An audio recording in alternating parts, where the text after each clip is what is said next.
I didn't think I'd be making another video about this, but earlier today I saw a clip from Shane O'Brien on the Missin' Curfew pod. Yeah, that's right, former Vancouver Canucks Shane O'Brien. And this clip, it was posted onto the Canucks subreddit, and it was pretty much going over O'Brien's thoughts on the Bo Horvat situation.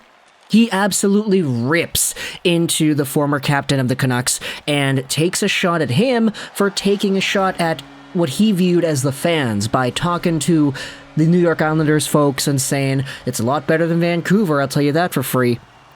And I know it seems like kind of a circle that we're going through here. We're talking about the Bo Horvat thing once again. It's a lot better than Vancouver. We're going over that again, but this video isn't necessarily about that.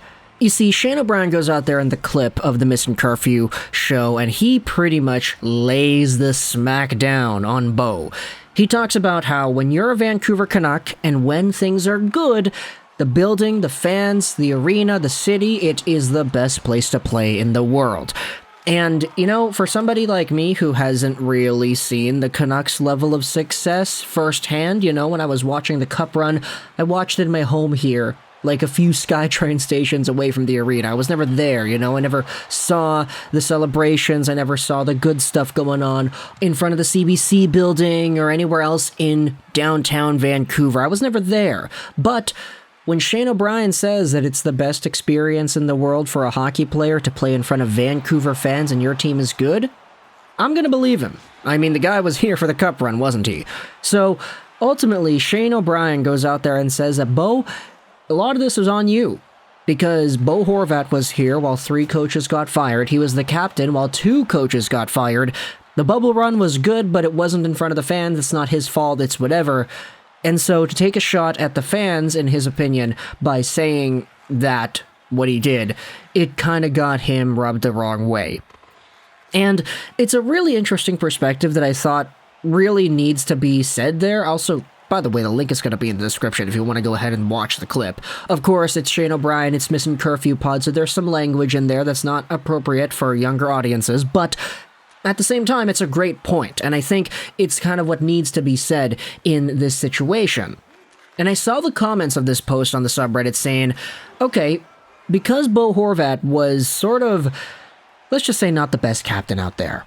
The team was not too amazing when Bo was the captain. The team did not have the same level of success as former captains had, like Marcus Naslund. Hey, guess what? They had powerhouse teams, multiple 100-point caliber players, and if it wasn't for goaltending, that Vancouver squad, when Naslund was the captain, probably would have gone a lot further into the playoffs. When even Luongo was captain, Luongo was one of the best players in the gosh darn league when he was in his heyday. And then when Henrik took over, guess what? Boom, Stanley Cup Finals, back-to-back President's Trophies.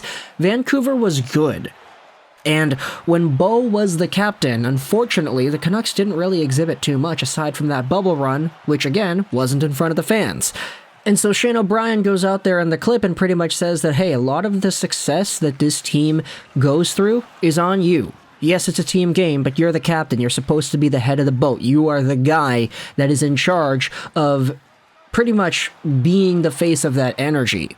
So for Bo to leave, get the huge money contract, that in which is kind of an overpayment, and to see him decline in points like he did after getting sent over to Long Island, it kind of got a lot of people rubbed the wrong way to see the comments made. And I saw a lot of comments in the Canucks sub just going over what it was that Bo Horvat was as a captain. People are talking about how, hey, Ryan Miller was more of a captain than Bo Horvat because he would go out there and stand up for teammates. Bo was a soft captain. Bo was this, he was that. He didn't take accountability, or he took too much accountability to the point that his accountability didn't really mean anything anymore because he'd always talk about how the team needs to be better, and this was a pattern, and now his words have sort of lost effect because he says it so often. And there were a lot of conversations on the sub just going over what made Bo Horvat a good or bad captain, and I'll just say this right here. When it comes to individual talent, yeah, Bo Horvat was not the best captain out there. Like, sure, Roberto Luongo, goalie doesn't count, but Henrik Sedin was an Art Ross caliber guy. Marcus Naslund was a 100-point caliber guy too. Bo Horvat, you could say that he had a really good year in his contract season last year, but when it comes to the overall body of work Bo had for Vancouver, wasn't there. And I mean, just the isolated stats post-trade are really bad as well. Take a look at the Big Head Hockey tweet here. Bo Horvat's pace at 5v5. In Vancouver this season, he had 27 goals and 50 points, a 20.25 shooting percentage, and one more stat that I'm unfortunately not smart enough to go out there and decipher. What does that mean? Let's Google that. OISH. This is on-ice shooting percentage. Okay. But in New York, Bo Horvat has had 8 goals, 23 points, a 5% shooting percentage, and that on-ice shooting percentage has dropped down to 5.83. It's fun to hate on him, Big Head Hockey says, but statistically, he's going to bounce back pretty quick. And I'm going to go out there and say that for the Islanders' sake and your $8.5 million a year, yeah, I hope he goes out there and bounces back. But ultimately, this video was not supposed to be just going over the entire situation once again. I wanted to ask the question in this video, if you're a Canucks fan, are you cheering for Bo? Because it's a really intriguing conversation that has actually popped up on Canucks radio here on Sportsnet as well, asking whether or not fans have it in them to go out there and cheer for the Islanders as they clinch their way into the postseason and fight in the playoffs.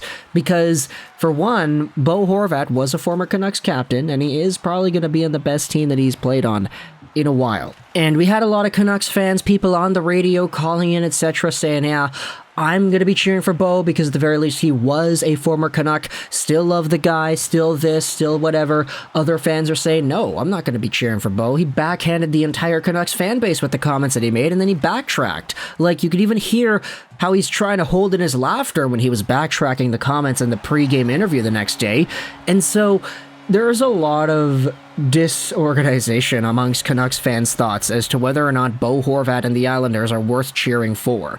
For me personally, I kind of don't really care. I mean, if I had to choose Islanders go far or not go far, I'd say, okay, cool. Like, if it means Tampa Bay is not going to be in the finals again for the 4th straight time, then okay, I'm good with that. It's just, for the Islanders in particular, I mean, is this team still good enough to go out there and do what it is that we want them to do to knock out that Tampa Bay Lightning squad? Are they good enough? Matthew Barzal is supposed to return for Game 1, so that's a really big boost, but just in case he doesn't, I mean, what is the status quo there with that team? Are they good enough to compete and go far? We remember back in 2015 when Bo was a rookie, he elevated his game in the postseason. He also did the same thing in the bubble.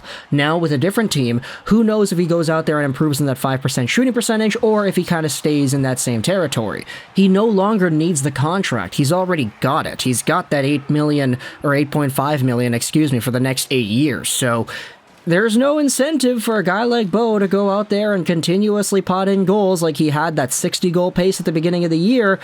But realistically, it's the postseason, and players love their pride, so who knows how much Bo is going to be able to score. But at the end of the day, I don't know if I'm going to be cheering for Bo Horvat. The comments that he made really rubbed me the wrong way, as they did Shane O'Brien, which is kind of why I'm making this video in the first place.